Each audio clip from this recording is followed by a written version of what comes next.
Land us home here, GC. Is this a good time to buy the way that it looks like on these data points? It is a great time to buy, guys. 2025 is a great time to buy properties in Jacksonville. 2025 is a great time to rent properties in Jacksonville. Mm-hmm.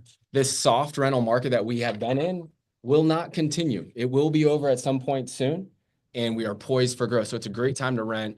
But there is this thing that really makes this a special time to invest. I feel like all three of these factors are coming together in 2025.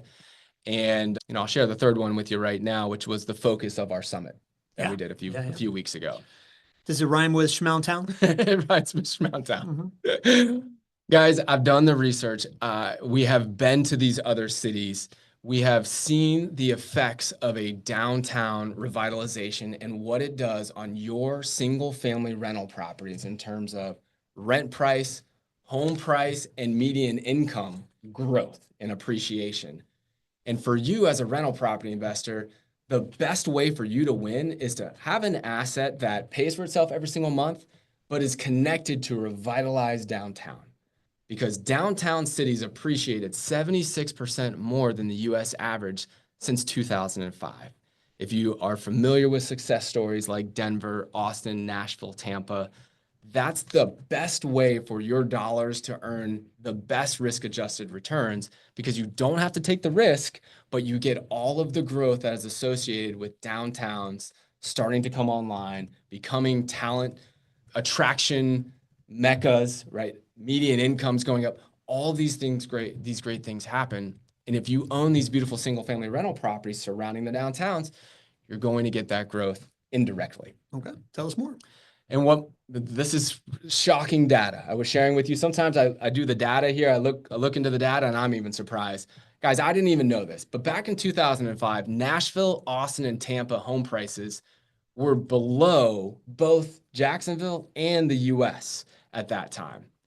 And here's the data to share it with you. But Nashville in 2005, the median home price was $146,900.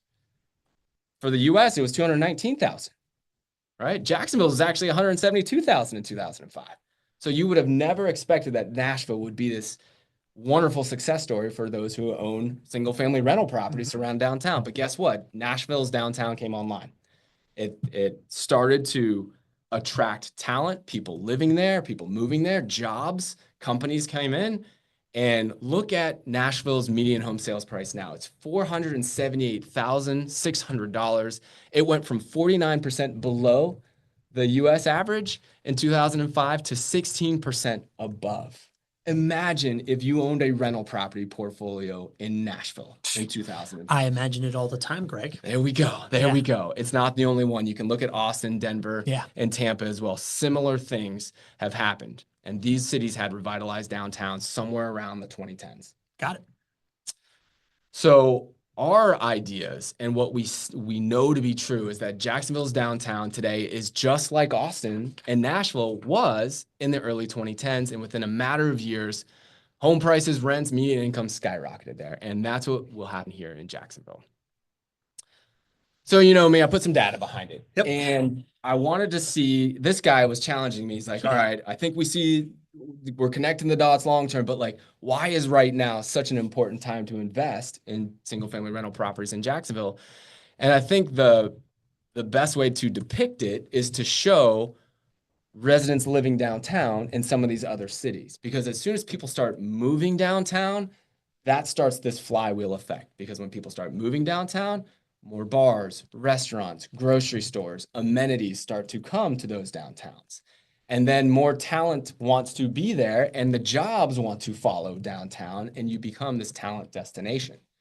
So in Austin, 7,600 downtown residents was the start of rapid growth. This is the numbers of residents living downtown in Austin and in Jacksonville at different points in time. So in 2010, they had 7,635 residents living downtown. By 2024, their population grew, it doubled, right? It grew 101% from 2010 to 2024. Yeah. And you can see the time frame here. So if this isn't enough kind of proof or help kind of convince what a special time this is, I said, well, let's look at Nashville. That's another raving success story. And Nashville is a similar number. 7,200 residents was the jumping off point for rapid growth in Nashville. That happened in 2013 in Nashville. And since reaching 7,200 residents in Nashville in 2013, just in 11 years, the population grew 174%. We now have 20,000 people living in Nashville. This is the type of growth we expect to happen in downtown Jacksonville. Nice. So basically, we are mirroring the inflection point of both Austin and Nashville right now, which happened differently in Austin and Nashville, but it was that same number of 7,500 residents that we have downtown. And we know that once you get there, you're on the path to 10,000. And once you're on the path to 10,000, you get the 76% bump, right? 78% bump. Yeah, that's what the data has shown us. So right now we are in that beautiful moment of like 2010 in Austin and 2013 in Nashville, where we're around 7,500 residents. And even before we start to have the impact of some of these downtown projects that we've been sharing with you, our downtown has grown 47% in the last 6 years. So people are already independently moving to downtown Jacksonville. And the resident population in downtown Jacksonville is expected to grow 135% by 2030. Does that kind of look like what the chart would look like for Nashville? I mean, that's exactly what I would have pictured the chart looking like for Nashville. Exactly, Yeah, yeah. exactly. So this is why this is such a special moment in time for you to be adding single-family rental properties.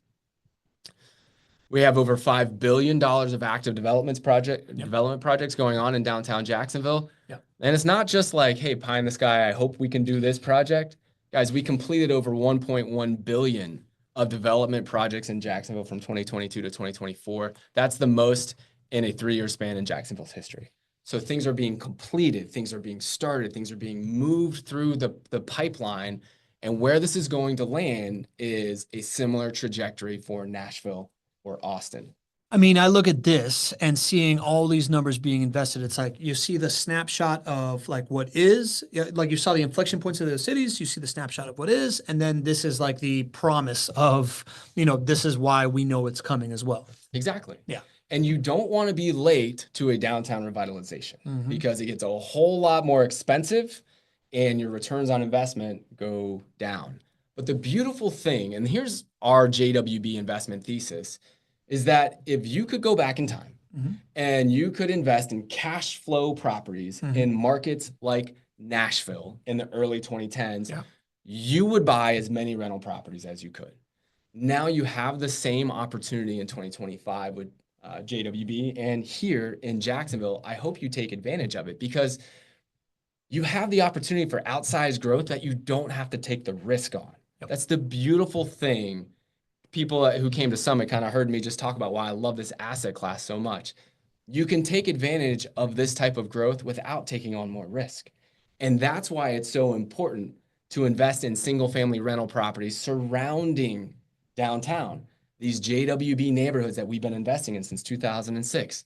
I am not advocating for you to go downtown and buy properties downtown because these will not be cash flow positive for you. Yeah. Stick to the model. Stick to the best risk-adjusted returns you can get.